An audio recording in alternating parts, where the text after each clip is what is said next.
जाप करने वाला, स्मरण करने वाला, नाम परमात्मा का लेने वाला और भगवान की सेवा में 24 घंटे लगे रहने वाले को पलंग पर पड़ते से ही नींद आ जाती है, क्योंकि वो परमात्मा को छोड़कर सोता है। उसके भीतर ना लोभ है, उसके भीतर ना काम है, उसके भीतर ना रोग है, उसके भीतर ना वासना है, उसके भीतर ना आसक्ति है, उसके भीतर ना ढोंग है। वो जितना करता है वो परमात्मा को पाने के लिए करता है, परमात्मा की प्राप्ति के लिए करता है। इसलिए शिव महापुराण की कथा कहती है कि जब आप एक लोटा जल लेकर देवादिदेव महादेव के पास में जाते हो, आप एक लोटा जल अर्थात हाथ में कलश आता है और हमारे घर का क्लेश चला जाता है। वो एक लोटा जल लेकर जब हम देवादिदेव महादेव के पास पहुंचते हैं तो हम इन सभी चीजों से छूट जाते हैं और परमात्मा के, मेरे देव अधिदेव महादेव के, मेरे शंभू के, मेरे राम के, मेरे कृष्ण के हम हो जाते हैं। भक्ति में रमने का मौका है शिव तत्व, भगवान की अविरल भक्ति को प्राप्त करने का मौका है शिव तत्व।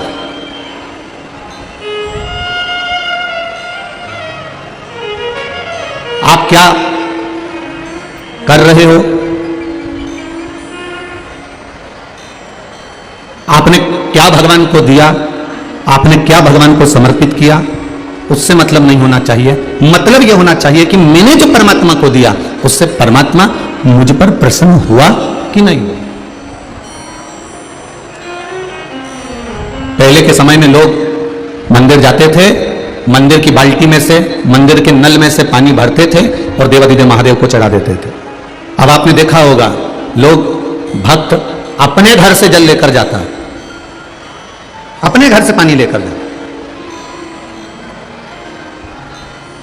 घर से जल लेकर जाना मतलब भगवान शिव से अपने मन की बात, अपने हृदय की बात देवादिदेव महादेव से कह देना।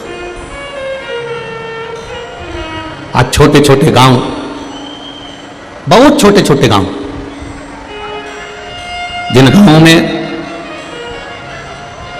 न मंत्र आता है, न तंत्र आता है, न साधना आती है, न तप आता है, उन गांवों में आज ग्रामीण क्षेत्र की माताएं हों, बच्चे हों, बुजुर्ग हों, बड़े हों, पुरुष हों, स्त्री हों, प्रतिदिन गांव का छोटे से छोटा शिवालय भी, शंकर का मंदिर शिवालय भी आज भक्तों से आनंद के साथ भरा पड़ा हुआ है, उनकी भक्ति से सब।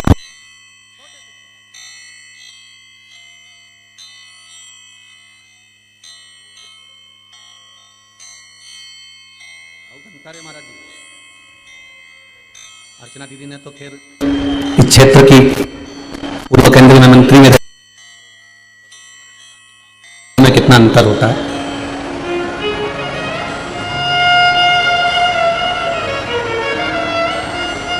शहर और गांव में बहुत अंतर है, बहुत अंतर।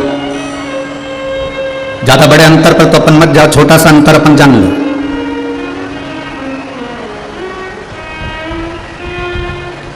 गांव में और शहर में एक अंतर है, भारत का विकास, भारत की उन्नति, भारत का प्रमोशन अगर कहीं देखना हो तो शहर में जाकर देख सकते हो, और भारत का विश्वास, श्रद्धा और दृढ़ता देखना हो तो भारत के गांव में जाकर देख सकते हो।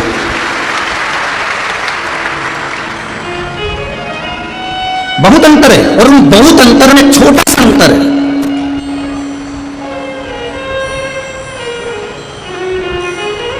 गांव में अगर कोई एक भिखारी लिया जाता है ना दीदी, अगर गांव में कोई भिखारी लिया जाता है ना तो गांव के बच्चे उनको साधु कहते हैं। साधु आए, गुरु आए, बाबा आए, जोगी आया, सन्यासी आया, तपस्वी आया। शहर और गांव का सबसे बड़ा अंतर है, गांव में अगर भिखारी लिया जाए तो उसको साधु समझा जाता है, और शहर में अगर साधु लिया जाए तो उसको भिखारी समझा जाता है। बड़े से बड़ा तपस्वी अगर आकर बैठ जाए तो भी लोग समझेंगे मांगने आया होगा, लेने आया होगा।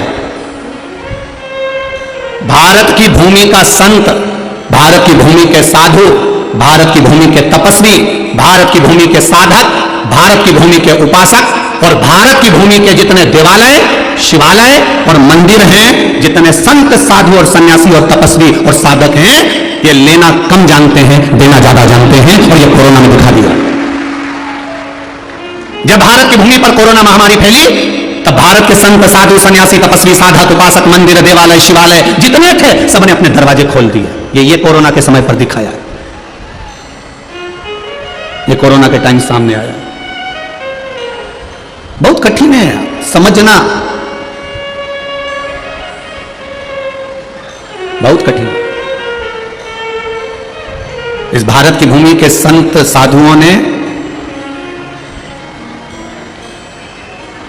किसी को भूखा नहीं पेट भरकर सोना सिखाया है। आज भी सिख समाज में गुरु नानक देव जी ने जो ज्ञान दिया, अपने जितने गुरु नानक जी के जितने गुरुद्वारे हैं, गुरु नानक जी ने अपने जितने मानने वाले हैं सबको एक बात कही कि इस गुरुद्वारे के अंदर कोई भी आ जाए, किसी भी जात का, किसी भी धर्म का, किसी भी बिरादरी का आ जाए, वो भूखा ना जाए। गुरु नानक देव ने ये ज्ञान दिया है। आज जिन संत रविदास जी महाराज जी की जयंती है, ये कोई साधारण से संत नहीं है। संत रविदास जी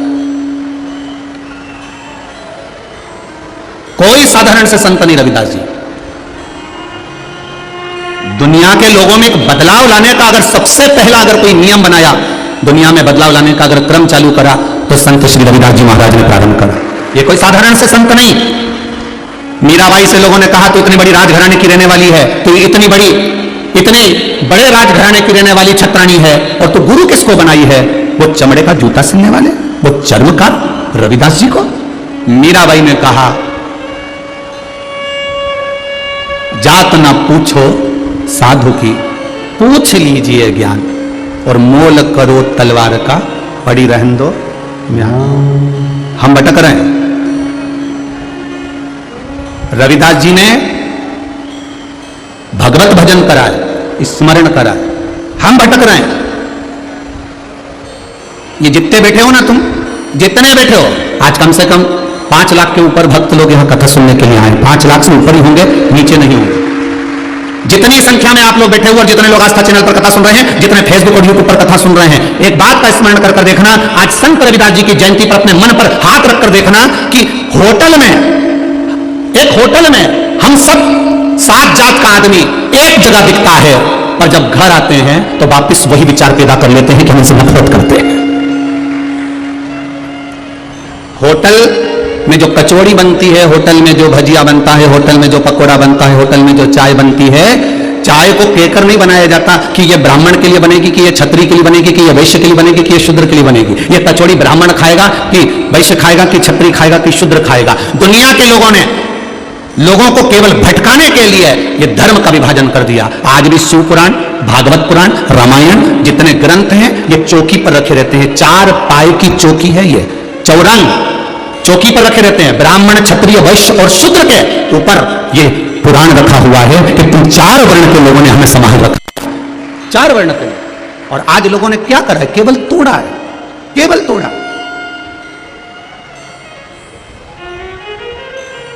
मीरा तूने गुरु बनाया चर्मकार को, चमड़े का जूता सिलने वाले को। मीराबाई कहती है जो चमड़े को धोकर साफ कर सकता है, वो मेरे इस चमड़े को भी साफ कर सकता है। ये निश्चित है, ये निश्चित है। मीरा जब तू इतना गुरु बनाकर बैठी है, तो अपने गुरु जी के लिए एक झोपड़ी क्यों नहीं बना देती गंगा जी के तट पर? अपने गुरु जी के लिए गंगा जी के घाट पर झोपड़ा बना दे, छोटी सी कुटिया बना दे। मीराबाई ने कहा मैं जाती हूं। गुरु जी के पास पहुंचकर मीराबाई ने कहा गुरुदेव आपके लिए एक छोटा सा झोपड़ा बना दूं, छोटी सी कुटिया गंगा के घाट पर, काशी के सुंदर घाट पर। गुरु जी बोले मीरा काय के लिए बेटा? गुरु जी सारे संत साधु गंगा जी के घाट पर रहते हैं, बस आप अकेले हो जो गंगा के घाट पर नहीं रहते, इसलिए मैं चाहती हूं कि गंगा के घाट पर एक सुंदर कुटिया बना देती हूं। संत रविदास जी ने कहा मीरा मुझे गंगा के घाट पर जाने की जरूरत नहीं है, भजन में अगर बल है, आहों में असर होगा तो घर बैठे बुला लेंगे, तुम रूठे रहो मोहन हम तुम्हें मना लेंगे। आहों में असर होना चाहिए। मुझे गंगा जी के तट पर जाने की जरूरत नहीं है। अगर मेरा भजन बड़ा है, मेरा कर्म बड़ा है, मैं जो सेवा कर रहा हूं, जूता बना रहा हूं, चमड़ा धो रहा हूं, और कर्म करते करते मैं भजन कर रहा हूं, तो मुझे विश्वास है मेरी गंगा मैया मेरे पास आएगी। गुरुजी यहां और गंगा? गुरुजी बोले अभी रुक। जिसमें चमड़ा धो रहे थे संत रविदास जी आवाज लगाकर कहते हैं मां बहुत प्यास लगी है मां, जल दे दो गया?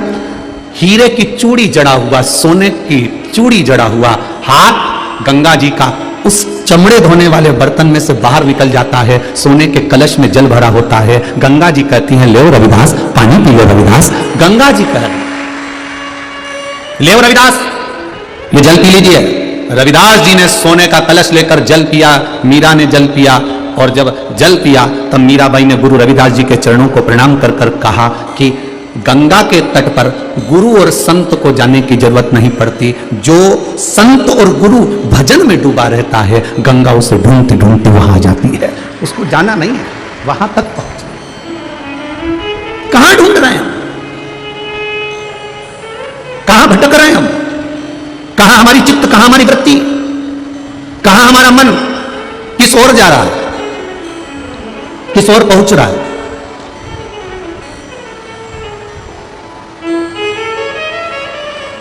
जब धन नहीं होता ना, जब पैसा नहीं होता है, परिस्थिति थोड़ी सी डामाडोल होती है ना, चाहे वो ब्राह्मण हो, चाहे वो क्षत्रिय हो, चाहे वो वैश्य हो, चाहे वो शूद्र हो, दुनिया के लोग उसको नीची दृष्टि से देखने लगते हैं। कभी ये विचार मत करना कि हम इस जाति के हैं इसलिए लोग ओछी दृष्टि से देख रहे हैं, हम इस वर्ण के हैं इसलिए लोग ओछी दृष्टि से, ना ना ना ना।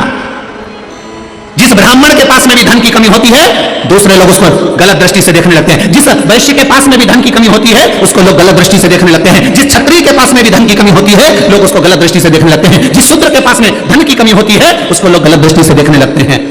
जब आपकी परिस्थिति ठीक नहीं होती है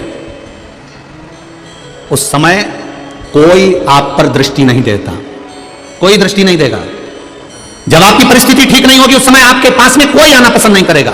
और जब आप मेहनत करना चालू कर देंगे, खूब मेहनत करेंगे, दिल और जान से मेहनत करना चालू कर देंगे, तो दुनिया के लोग, मोहल्ले के लोग, समाज के, परिवार के, कुटुंब के लोग तुम पे हंसना चालू कर देंगे। बताओ, चला मेहनत करने, कुछ मिल रहा है, कुछ मिल रहा है। पहले दुनिया के लोग साथ नहीं देंगे, जब मेहनत करने लगोगे तो दुनिया के लोग तुम पर हंसने लगेंगे। जब हंसने लगेंगे और तुम अपनी मेहनत में आगे बढ़ते चले जाओगे, कर्म करते चले जाओगे, मेहनत में जब तुम सफल हो जाओगे, उन्नति की सीढ़ी पर चढ़ जाओगे, पहले साथ नहीं दे रहे थे, बाद में हंस रहे थे, और जब उन्नति की सीढ़ी पर बैठ जाओगे फिर ये कुछ नहीं करेंगे, तुमसे जलने लगेंगे, ईर्ष्या करने लगेंगे कि ये आगे कैसे बढ़ गया, ये उन्नति की सीढ़ी पर कैसे चढ़ गया, इसकी तरक्की कैसे हो गई, इसका वैभव कैसे हो गया, इसका इतना वर्चस्व कैसे हो गया। तीन क्रम है। जब आप गरीब रहेंगे, जब वैभव नहीं रहेगा, धन नहीं रहेगा, दौलत नहीं रहेगी, तब कोई तुम्हारे ऊपर दृष्टि नहीं देगा, तुम्हें कोई पूछेगा नहीं, कोई तुम्हें जानेगा नहीं। सारी दुनिया में लिफाफा जाएगा, सारी दुनिया में पत्रिका जाएगी, तुम्हारे यहां शादी की पत्रिका भी बड़ी मुश्किल से आएगी। साहब देखा है, हमने देखा है। जिस मोहल्ले में रहते हो उसी मोहल्ले में देख लेना, थोड़ी धन कम होगा ना तो मोहल्ले के लोग भी शादी की पत्रिका बड़ी मुश्किल से देते हैं। और जब धन बढ़ जाएगा, नाम बढ़ जाएगा, सत्ता बढ़ जाएगी, वैभव बढ़ जाएगा, प्रतिष्ठा बढ़ जाएगी, तो तुम्हें पत्रिका इसलिए दी जाएगी कि तुम्हारे साथ में फोटो खिंचवाना है। इतनी नाम वाला व्यक्ति आएगा, इतनी सत्ता वैभव वाला व्यक्ति आएगा तो थोड़ा फोटो खिंचा, पत्रिका दी जाती है। धन नहीं, तुम्हारे पर किसी की दृष्टि नहीं। कर्म करना चालू करा, मेहनत करना चालू करा, तब लोग हंसे, और जब मेहनत कर कर सफल हो गए, उन्नति की सीढ़ी पर चढ़ गए, तो फिर लोगों के हृदय में ईर्ष्या जागृत हो गई, ईर्ष्या जागृत। मेहनत करो, कर्म करो, होगा। कोई कहता है ये बड़ा है, कोई कहता है कि ब्राह्मण बड़ा है, कोई कहता है क्षत्रिय बड़ा है, कोई कहता है वैश्य बड़ा है, कोई कहता है शूद्र बड़ा है। शिव महापुराण की कथा कहती है, शंकर का गुणगान कहता है कि दुनिया में सबसे बड़ा वही है जिसने अपने भजन के बल पर संसार का उत्थान कर दिया, कल्याण कर दिया, जनमानस को भगवत भजन के माध्यम में लगा दिया।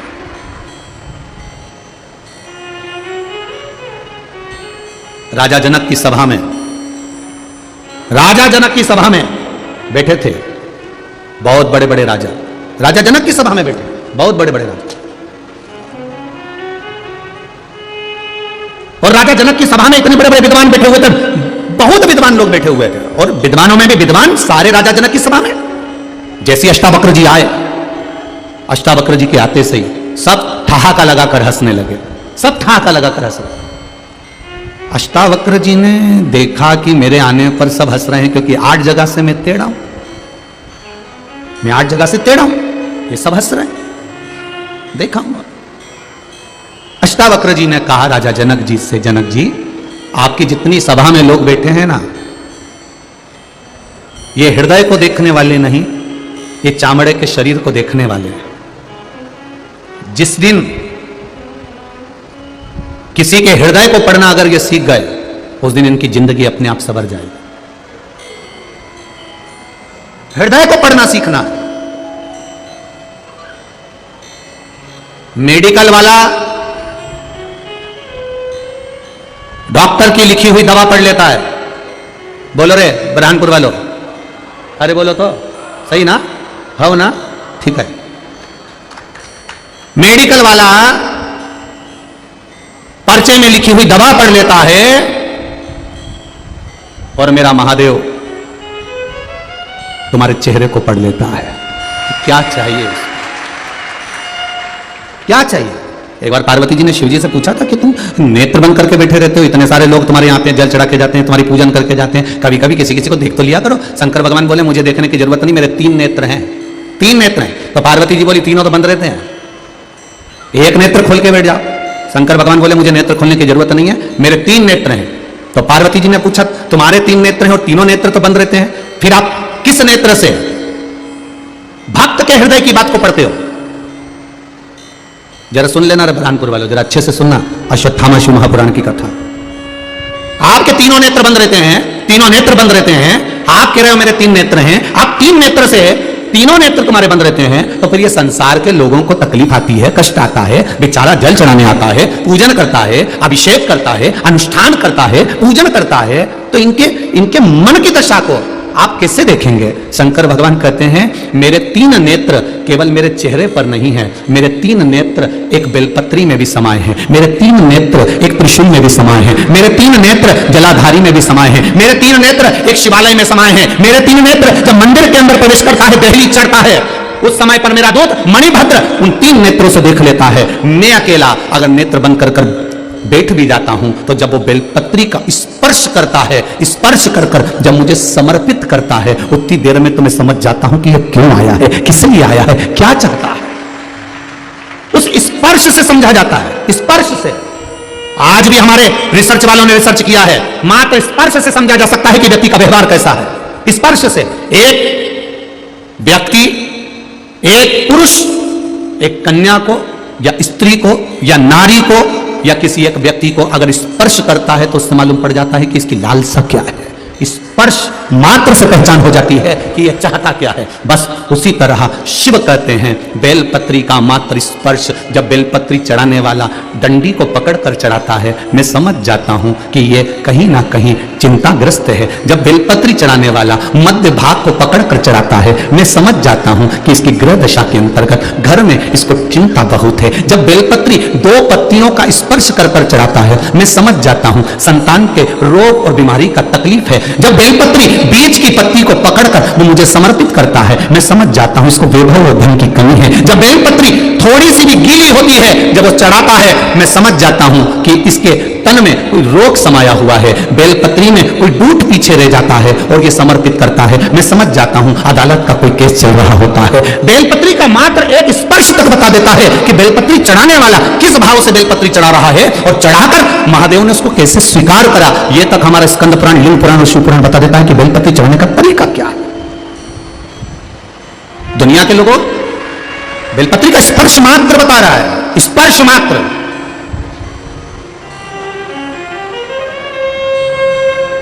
केवल स्पर्श। क्यों? घर के मंदिर में और बाहर के शिवालय में, बाहर के मंदिर में एक अंतर होता है। घर के मंदिर में और बाहर के मंदिर में एक अंतर होता है। घर के मंदिर में जो शंकर का शिवलिंग होता है, उसके ऊपर जलाधारी नहीं लगाना पड़ती। क्या नहीं लगाना पड़ती है? देखिए आपने, किस किसने देखी है? हाथ उठाओ। देखिए आप लोगों ने, वो शिव जी के शिवलिंग पर बूंद बूंद जो पानी टपकता है ना ऊपर से, जलाधारी रखी रहती है। घर के मंदिर में जलाधारी की जरूरत नहीं पड़ती है, पर बाहर, घर के बाहर जो शिवालय हैं, मंदिर हैं, उसमें जलाधारी की जरूरत पड़ती है। जलाधारी की जरूरत पड़ती है। घर के मंदिर में जलाधारी नहीं चाहिए।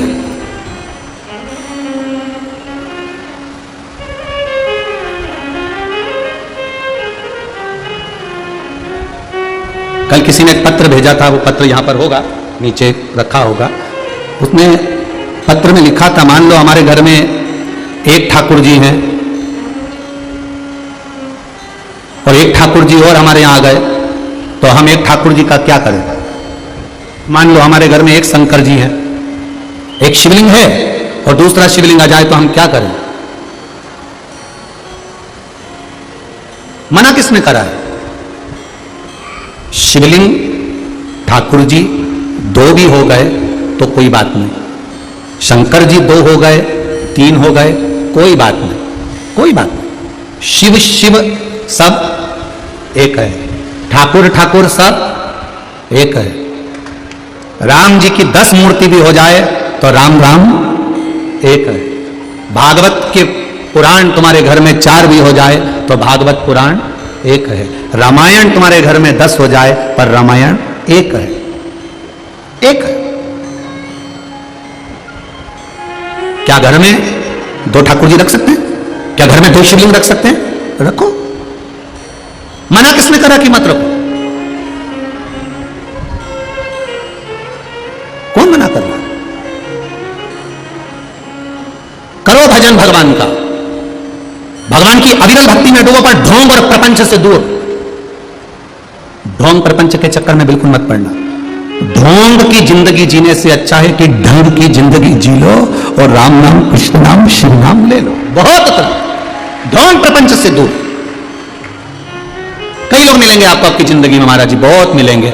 कोई कहेगा तुमको ये दोष लग गया, कोई कहेगा तुमको वो दोष लग गया, कोई कहेगा पितृ दोष लग गया, कोई कहेगा वास्तु दोष लग गया, कोई कहेगा काल सर्प दोष लग गया, कोई कहेगा ये दोष लग गया। सारे दोषों का बाप कौन है?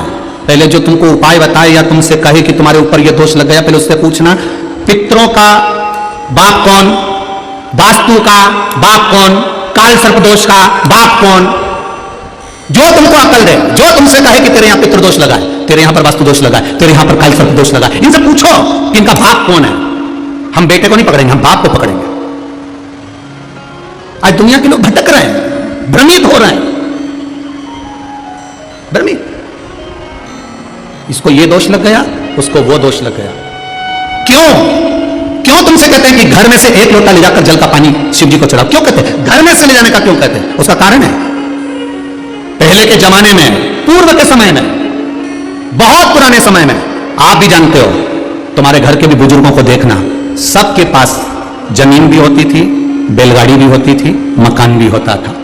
मकान होता था, सामान होता था, पर तुमने कभी यह अंदाजा नहीं लगाया होगा कि पुराने लोगों ने मकान बनाया था तो वास्तु देखने वाले को बुलाया था। ईमानदारी से बोलना रे बुरहानपुर वालों, पुराने लोगों को उठाकर देखना, उनका मन पड़ा एक कमरा यहां बना दो, एक कमरा यहां बना दो, रसोई घर अंदर बना दो, बाहर दरवाजा बना दो, बनाया कि नहीं बनाया? ऐसे बनाए। इससे पहले काल सर्प दोष कहां गया था? अंदाजा लगाओ जरा, पहले का काल सर्प दोष पहले था क्या? वास्तु दोष पहले था क्या? पितृ दोष पहले था क्या? नहीं था। कारण क्या था? पहले घर में से माताएं जब जल भरने के लिए कुएं पर जाती थी, हंडा लेकर जाती थी, घर आती थी, घर में से जब हंडा लेकर जाती थी, पानी का हंडा ले जाते शंकर जी को चढ़ाती जाती थी। घर के रसोई घर में से जब 1 लोटा पानी लेकर हम शंकर जी को चढ़ाते हैं तो घर का जो रसोई घर होता है वो वास्तु का केंद्र बिंदु होता है। घर में से जब पानी लेकर जाते हैं तो घर के अंदर से निकल कर जाते हैं तो सारा वास्तु का भाव उस पानी में आ जाता है। शिव जी को घर के मटके का, घर के हंडे का जब जल भरकर चढ़ाते हैं तो घर का जो हंडा होता है, घर का जो मटका होता है, घर का जहां पानी रखा होता है उसको पितरों का स्थान कहते हैं। वहां से पानी भरकर ले जाते हैं तो वास्तु भी गया, पितृदोष भी गया। और जब हम शिव जी को चढ़ाते हैं, अपने घर का जल घूमते हुए लेकर जाते हैं तो काल सर्प दोष भी समाप्त हो जाता है। ये 3 दोष अपने आप मिट जाते हैं। काल सर्प दोष पहले था नहीं, आया कहां से? केवल एक जगह से काल सर्प दोष आया है। घर में लड्डू गोपाल भी हैं, शंकर जी भी हैं, गणेश जी भी हैं, देवी भी है, देवता भी हैं। सबके घर में है कि नहीं? बोलो बोलो, जम के बोलो जरा, है ना? थाली में तुमने सब देवता को रख लिया, रखा कि नहीं रखा? सुबह सुबह लोटा भर के पानी से सबको नहला दिया। शंकर जी का चढ़ा हुआ पानी भी उसमें है, गणेश जी का चढ़ा पानी भी उसमें है, देवी का चढ़ा पानी भी उसमें है। सारे देवताओं का जल उस पात्र में भरा हुआ है, उस पात्र के अंदर। अब वो पानी ले जाकर तुमने काय में डाला? किसी पेड़ में नहीं डाला, उसको ले जाकर तुलसी जी में डाल दिया। अब शिव पुराण की कथा कहती है कि गणेश जी, शिव जी, शंकर भगवान और वृंदा वृंदा के पति को देवादिदेव महादेव ने मारा था। तो वृंदा ने कह दिया था मैं कभी आप पर नहीं चढ़ूंगी, चढ़ूंगी तो केवल मंजरी के रूप में चढ़ूंगी, कभी नहीं चढ़ूंगी। केवल एक वैकुंठ चतुर्दशी का दिन ऐसा होता है जिस दिन तुलसी देवादिदेव महादेव को चढ़ती। बाकी के समय अभिषेक में अगर ब्राह्मण देवता पूजन करा रहे हैं तो तुलसी की मंजरी का भाव आता है, मंजरी का भाव आता है। मैं नहीं चढ़ूंगी तुम पर। अब शिव जी का चढ़ा हुआ जल, गणेश जी का चढ़ा हुआ जल तुमने तुलसी जी में चढ़ा दिया, सर्प के डसे का दोष लग जाता है, उसी को काल सर्प दोष कहते हैं। ये पहले नहीं होता था, क्योंकि पहले घर के बाहर वृक्ष लगे होते थे, पेड़ लगे होते थे, तो पहले के लोग भगवान के स्नान का जल तुलसी में कभी नहीं डालते थे। पहले के लोग भगवान के स्नान का जल पेड़ों में डालते थे, वृक्षों में डालते थे। अब आज के जमाने में किसी के मकान में इतने वृक्ष नहीं है कि वो वृक्षों में ले जाकर डाल दे, और डालते भी नहीं है। डालेंगे तो वो तुलसी में ही डालेंगे, डालेंगे तो तुलसी में। अंतर होता है, और यही तो हमारे संस्कार हैं, ये हमारे संस्कार हैं। एक प्रैक्टिकल करके देखना, सासू मां से निवेदन है प्रैक्टिकल करना घर में। कपड़े धोना, और कपड़े का धुआ हुआ जो पानी है ना उसको घर के बच्चे को दे देना, ले इसको डालिया। घर का बच्चा वो कपड़ा धोया हुआ पानी ले जाकर तुलसी जी में डालेगा क्या? जम के बोलो जरा, नहीं।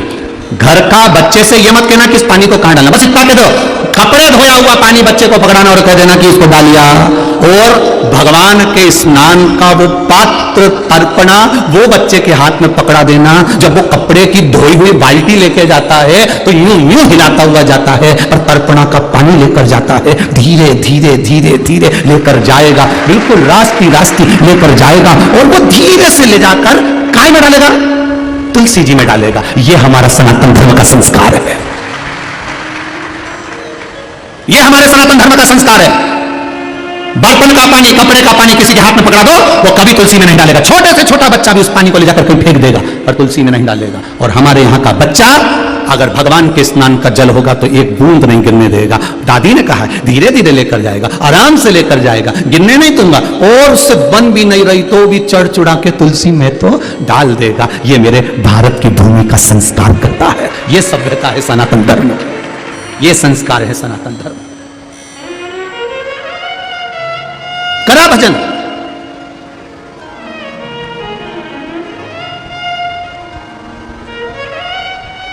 दुनिया के लोग कहते हैं रविदास जी चर्मकार थे।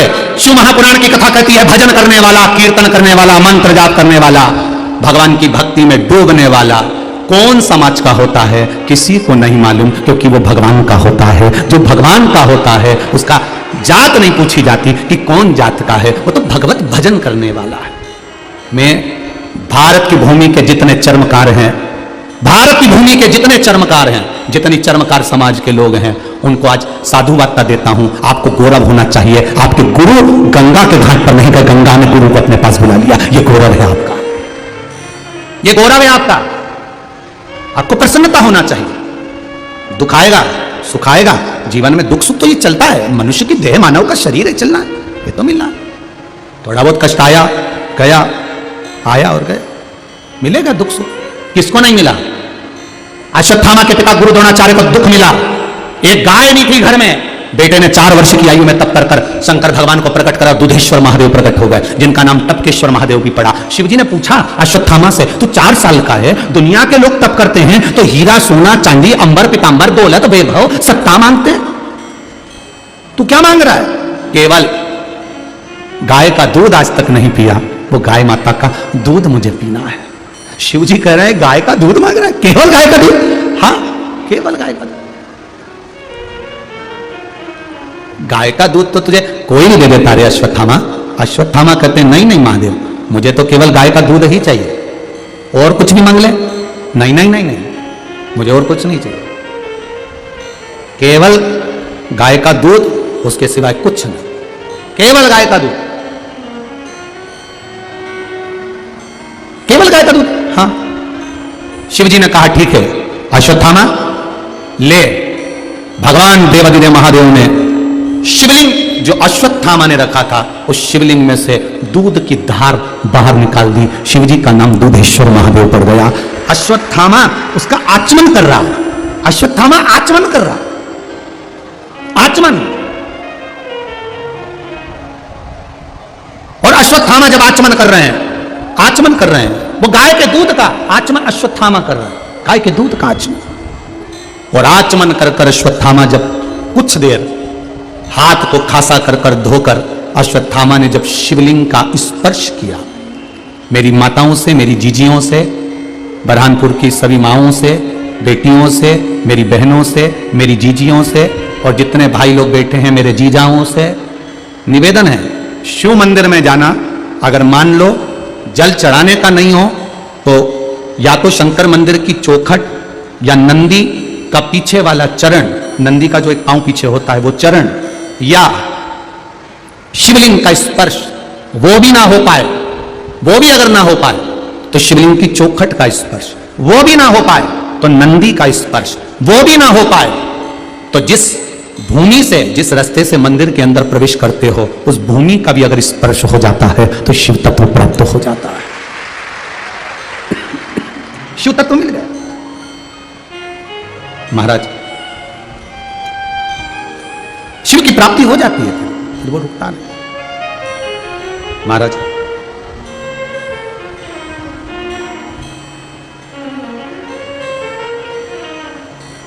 इसीलिए बारंबार आप लोगों से मध्य कहते हैं, शिव तक जाने लगे, मंदिर तक जाने लगे, शिव की चौखट तक जाने लगे, भगवान के द्वार तक जाने लगे, समझ लेना कि अब आपके बच्चे संस्कारिता का आनंद पा गए। जाएं वो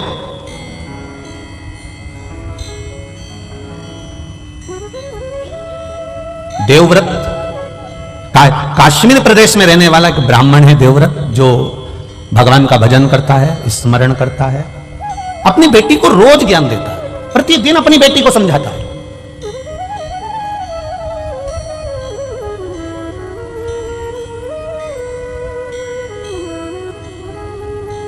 पर संगत बिगड़ गई।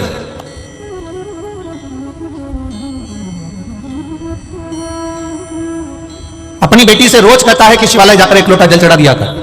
अपनी बेटी से कहता अगर शिवालय नहीं जा सकती तो 2 मिनट भगवान का भजन कर लिया कर। अगर भगवान का भजन नहीं कर सकती तो मंत्र जाप कर लिया कर। मंत्र जाप नहीं कर सकती तो किसी गुरु की शरणागति ग्रहण कर कर उनके द्वार की सेवा कर लिया कर। पर बेटी ना तो जल चढ़ाने जाती है, ना मंत्र जाप करती है, ना नाम जाप करती है, पर बेटी अपने पिता देवव्रत से संवाद जरूर करती है। जल चढ़ाने से क्या होगा? आपके घर के भी बच्चे कर देते कभी कभी। पानी चढ़ाने से क्या होगा?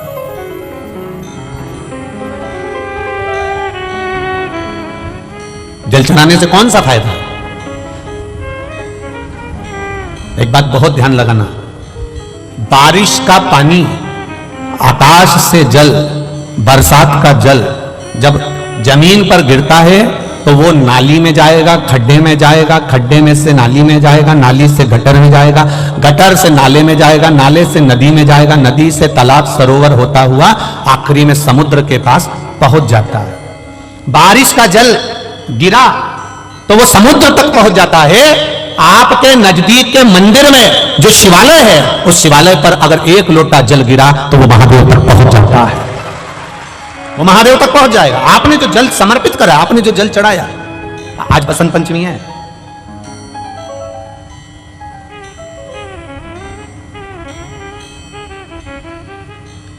भगवान देवाधिदेव महादेव का आज बसंती पुष्प से, सरसों का जो फूल होता है, 108 सरसों के पुष्प से भगवान शंकर का श्रृंगार किया जाता है या शिव को समर्पित किया जाता है।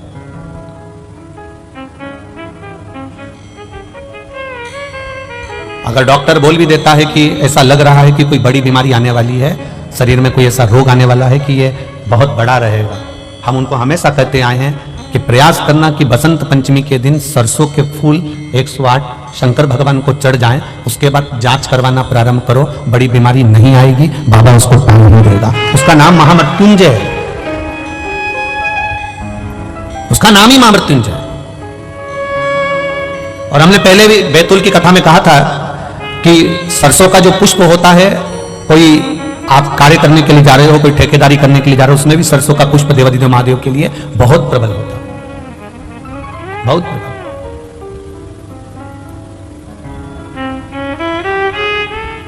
महाराज, बेटी को दिया ज्ञान, पर बेटी मानती नहीं, प्रश्न बहुत करती है, बहुत प्रश्न।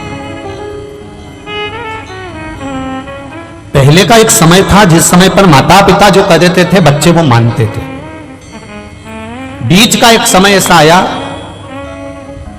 कि माता पिता कहते जरूर है, बच्चा मानता भी है पर मन में संशय रखता है। अभी का जो समय चल रहा है, जैसे टीवी पर वो क्या बोलते हैं उसको, डेविड, क्या बोलते हैं उसको, डेविड करना है सबको बिठा के टीवी पे, डिबेट है ऐसे कुछ बोलते हैं ना।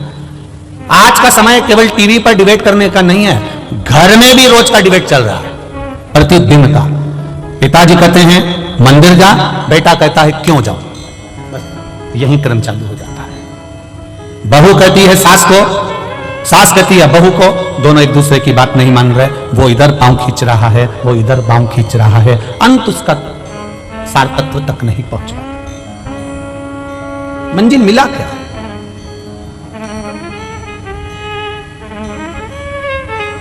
जितने भी चैनल खोलो और उस पर डिबेट होता हुआ दिखे तो आप प्रयास करना कि इसमें कहीं मंजिल मिल जाए तो जरूर बताना।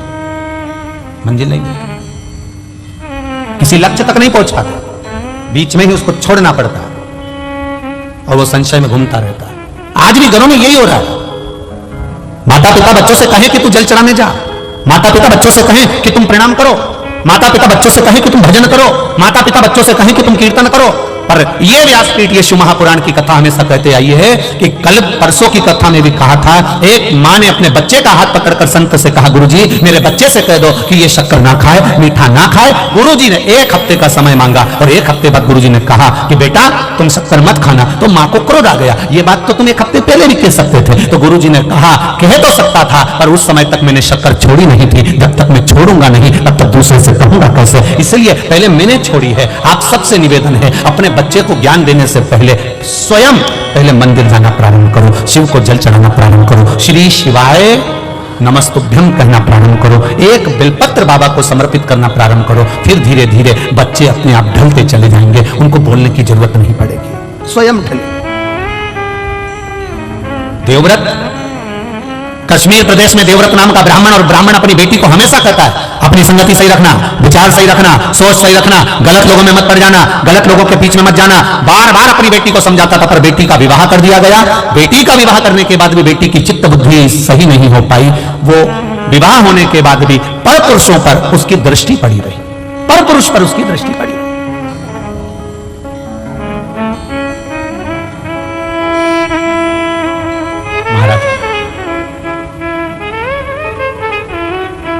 स्कंद पुराण का यह संवाद है,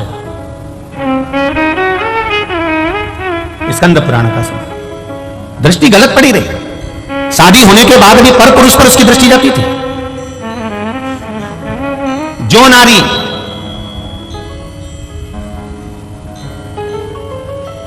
विवाह के पश्चात किसी दूसरे पुरुष के साथ में स्मरण करे या शादीशुदा किसी पुरुष का घर तोड़ दे, वो नारी की गति स्कंद पुराण कह रही है।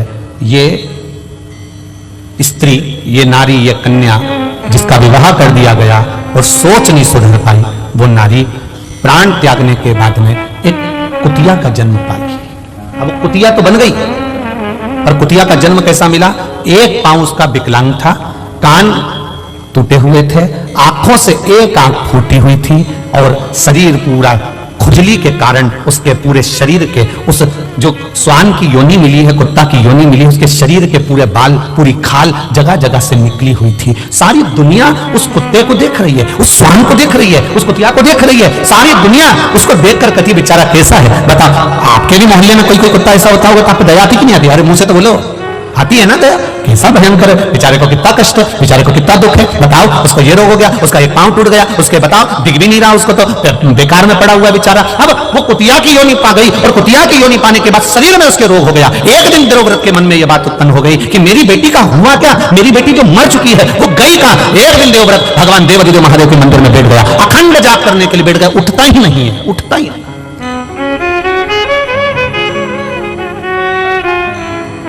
उठ ही नहीं रहा। किसी किसी के पूर्व का पुण्य होता है तो मनुष्य के जन्म में भी उससे भजन होता है।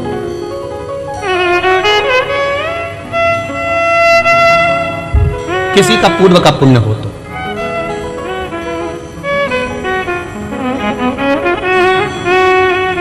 जिस समय पर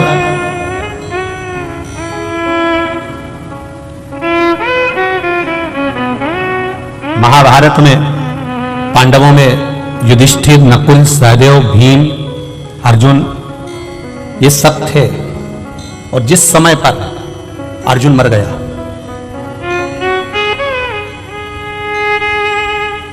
अर्जुन मर गया, जिसने महाभारत सुनी होगी उसके स्मरण में होगा, अर्जुन मरा, अर्जुन के प्राण छूटे।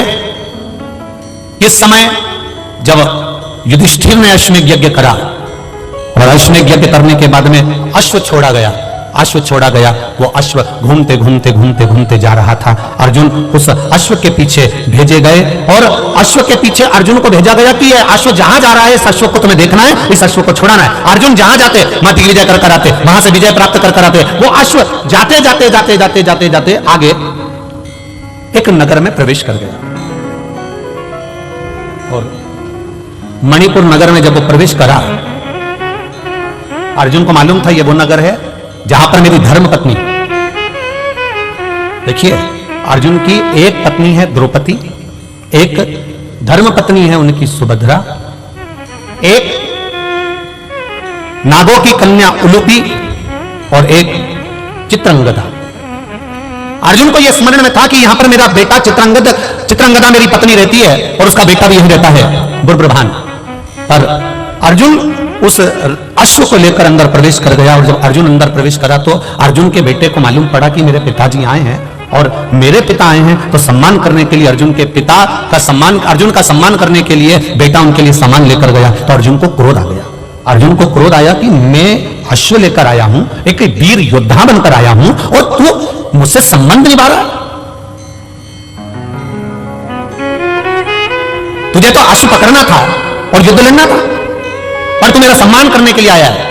अर्जुन ने अपने बेटे बुर्ब्रभान को अपशब्द कहना प्रारंभ करा। इसी समय पर नागों की कन्या उलूपी बैठी हुई थी, और उलूपी ने देखा कि बुर्ब्रभान को अर्जुन चिल्ला रहे हैं। तब उलूपी ने कहा, बुर्ब्रभान मैं तुम्हारी मां हूं बड़ी, एक काम करो तुम अपने पिता से युद्ध लड़ो। बुर्ब्रभान ने कहा, मां अगर मैं पिता से युद्ध लड़ा और मेरे पिता को कोई घात हो गई तो? इसी समय पर उलूपी ने कह दिया, ये तो छत्राणी का जो पुत्र होता है, एक वीरानी का जो पुत्र होता है, वो युद्ध के मैदान में ये नहीं देखता कि पिता है कि कौन है, आओ और तुम युद्ध लड़ो, बस इतना कहना था। और कहते से बुर्ब्रभान ने बाण चलाना प्रारंभ करे, इधर अर्जुन ने बाण चलाना प्रारंभ करे, दोनों में भयंकर युद्ध हो गया। और युद्ध होने के बाद जैसे ही युद्ध होते होते आगे तक बढ़ा, इतनी देर में बुर्ब्रभान को भी घात लग गई और अर्जुन के प्राण छूट गए, अर्जुन मर गए, अर्जुन के प्राण छूट गए। आई चित्रंगदा रोती रोती है, मेरा पति चले गया, बेटे तुमने क्या कर दिया, अपने पिता को मार दिया, अपने पिता को समाप्त कर दिया। मां मैं पिताजी के साथ युद्ध नहीं लड़ना चाहता था, पर मां ने कहा है, उलूपी माता बोली है मुझसे युद्ध लड़ने के लिए। चित्रंगदा ने कहा, उलूपी तेरा मेरा मांग का सिंदूर उजड़ गया, तो अपने बेटे से कहती है कि युद्ध लड़ो। चित्रंगदा के सामने उलूपी ने कहा, मैं छत्राणी हूं, क्षत्रिय की बेटी हूं, मैंने अपने बेटे को, इस बुर्ब्रभान को केवल एक क्षत्रिय का फर्ज अदा करने का प्रयास करा है। ब्राह्मण हो ब्राह्मण कर्म से पीछे मत हटना, वैश्य हो वैश्य कर्म से पीछे मत हटना, क्षत्रिय हो क्षत्रिय कर्म से पीछे मत हटना, और शूद्र हो तो शूद्र कर्म से पीछे मत हटना। यह हमारा धर्म भी है और हमारा कर्म भी है, उससे हम पीछे कैसे हटें? तुमने श्रेष्ठ नहीं करा, तुमने अच्छा नहीं करा। रो रही चित्रंगदा, रो रही है, आंखों में जल भरा, ये अर्जुन मर गया, अब जीवित कैसे होगा? उलूपी ने कहा, मैं नागों की कन्या हूं, मैं जानती हूं अर्जुन को जीवित कैसे करना, क्या कर सकती हो? बुर्ब्रभान धृतराष्ट्र सर्प के पास जाना, और धृतराष्ट्र सर्प के पास जाना, और उस धृतराष्ट्र सर्प कौन? शिव जी के गले में कौन सा नाग होता है? जम के बोलो जरा। वासुकी नाग शंकर भगवान के गले में होता है। वासुकी नाग का सबसे बड़ा बेटे का नाम था धृतराष्ट्र। वो धृतराष्ट्र नहीं, पांडव और कौरव वाला, वो अलग है। वासुकी नाग का सबसे बड़ा पुत्र है धृतराष्ट्र, सबसे बड़ा बेटा। एक बार देवादिदेव महादेव जब वासुकी नाग पर कृपा कर दिए थे तो वासुकी नाग ने देवादिदेव महादेव से मांग लिया था, मुझे ऐसी मणि प्रदान कर दीजिए भोलेनाथ जिस मणि को किसी से छुआया जाए और वो मरा हुआ भी जीवित हो जाए। देवादिदेव महादेव ने कहा वो मणि तो केवल एक महामृत्युंजय मणि है, मैं तुझे दे देता हूं। और शंकर भगवान ने वो महामृत्युंजय मणि धृतराष्ट्र को दे दी थी। उलूपी ने कहा धृतराष्ट्र के पास जाओ, वासुकी नाग के बेटे के पास में जाओ और वो मणि लेकर आओ। वो मणि अगर होगी तो वो मणि से वो जीवित हो सकता है, इसके सिवा जीवित नहीं होगा।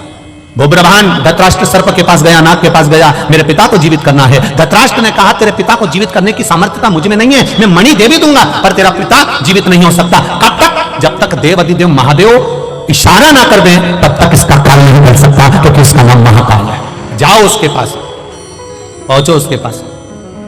वो ब्रह्मांड उलूपी चित्रंगदा शिव जी की आराधना में लग गई और भगवान देवादिदेव महादेव ने क्या कृपा करी। शंकर भगवान ने खुद धृतराष्ट्र से कहा बेटा मणि दे दीजिए।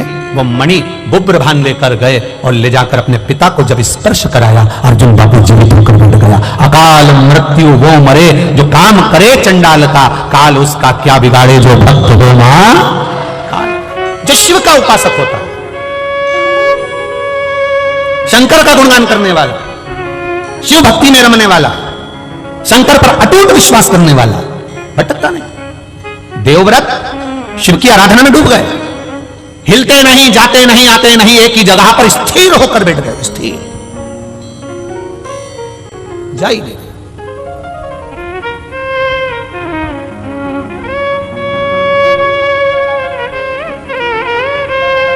जब कोई नारी या कोई पुरुष व्रत करता है, उपास करता है, उपास करता है, वो किसी भी देवता का उपास करे, शनिवार का करे, मंगलवार का करे, बुधवार का करे, गुरुवार का करे, रविवार का करे, तीज का करे, चतुर्थी का करे, अष्टमी का करे, एकादशी का करे, प्रदोष करे, द्वादशी करे, पंचमी करे, तीज करे, छठ करे, नवरात्रे करे, चतुर्थी करे, कोई पुरुष या स्त्री या बच्चा कोई भी व्रत करता है, जिस दिन वो व्रत रखता है उस दिन उसके शरीर में कौन सी देवी का अंश आकर विराजमान हो जाता है जिससे वो व्रत सफल कर पाता है।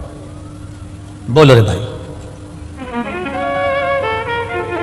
कौन सी देवी का अंश आ जाता है जिससे उसका व्रत, किसी भी व्रत को करे, वो एकादशी करे, द्वादशी करे, प्रदोष करे, सोमवार करे, मंगलवार करे, बुधवार करे, नवरात्रि करे, तीज करे, चतुर्थी करे, छठ करे, प्रदोष करे, दिवाली करे, दशहरा करे, जो व्रत उसको करना है करे, मंगलवार करे, वो कौन सी देवी एक ऐसी होती है, भगवान शंकर की वो कौन सी एक माता, एक देवी ऐसी है जो व्रत करने वाले की तप साधना में साथ देती है और उसकी तप साधना को बढ़ाने का काम करती है। वो केवल एक देवी है, शाकंभरी माता।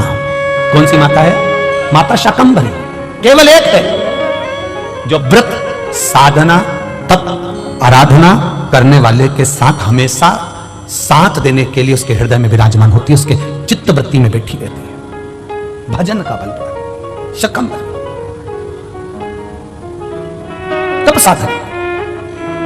कितना सुंदर कहा है, जो व्रत करता है ना, हम तो यहां तक करते हैं कि अगर कोई कथा सुनने बैठा हुआ है, कथा सुन रहा है, आपको जाना है आपका शरीर का जरा सा अंश भी चलते समय दूसरे के शरीर को नहीं लगना चाहिए। शिव महापुराण में वर्णन आया है पितरों की 3 कन्याओं का, मेना, धन्या, कला, इन तीनों का वर्णन आया है। पितृलोक में ये तीनों आराम से रह रही थी और सनकादि ऋषि बैठकर तप कर रहे थे, कथा की चर्चा कर रहे थे, सत्संग कर रहे थे। पहले मेना निकल कर गई, फिर धन्या निकल कर गई, फिर कला निकल कर गई, एक के पीछे एक तीनों निकल कर गई, तीनों निकल कर गई। इनका शरीर का लहंगा संत सनकादि ऋषि के जंघा पर पड़ गया, क्रोध आ गया, ऐ मेना, धन्या, कला, मैं तुम्हें श्राप देता हूं कि तुम तीनों मृत्यु लोक में एक साधारण सी स्त्री बनोगी। तीनों बिलख रही हैं, तीनों रो रही हैं, तीनों की आंख में आंसू भरा हुआ। क्षमा कर दीजिए नाथ, क्षमा कर दीजिए। सनकादि ऋषियों ने कहा जब कोई कथा सुनने के लिए बैठता है, सत्संग करने के लिए बैठता है, सदगुरु की शरणागति में बैठता है, मंदिर देवालय में बैठता है, भगवान के भजन में बैठता है, जितनी देर वो भगवान का गुणगान करने बैठता है उतनी देर तक उसके हृदय में शाकंभरी माता का निवास होता है। शाकंभरी माता ऐसे अलग से नहीं रहती, जितनी देर वो तप साधना में, भजन में, संकीर्तन में, कीर्तन में, स्मरण में डूबा रहता है उतनी देर तक शाकंभरी उसके अंदर रहती है। जब आपका शरीर जाते उसको लात लगती है, शरीर का अंग लगता है, कोई सामान लगता है, शाकंभरी को लगता है और वो क्रोध उसके मुख से निकलकर तुम्हें श्रापित कर देता है। इसके फल अनुसार तुम्हें तीनों को मृत्यु लोक में जाना पड़ेगा। चरणों में पड़ गई, हमारा उद्धार कैसे होगा? तब संकादि ऋषियों ने कहा, तुम्हारा उद्धार मेना, तुम्हारे घर में पार्वती का जन्म होगा। धन्या, तुम सुनैना बनोगी, तुम्हारी गोद में माता सीता खेलेगी। कला, तुम कीर्ति बनोगी, तुम्हारी गोद में राधा खेलेगी। ये 3 देवियां जब तुम्हारी गोद में खेलेगी, जगत का कल्याण कर देगी। वो जगत का कल्याण करेगी तो तुम्हारा कल्याण अपने आप हो जाएगा, अपने आप।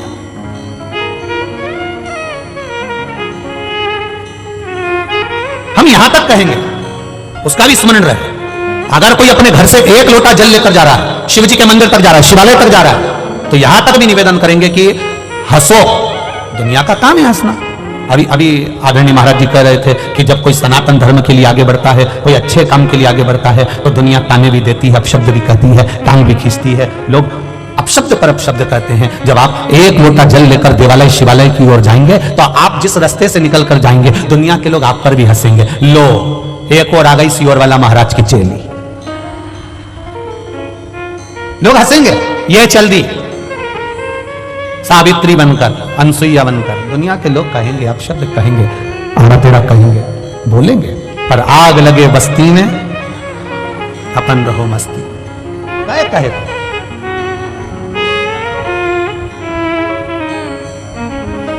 कहे कहने वाला कहता रहेगा।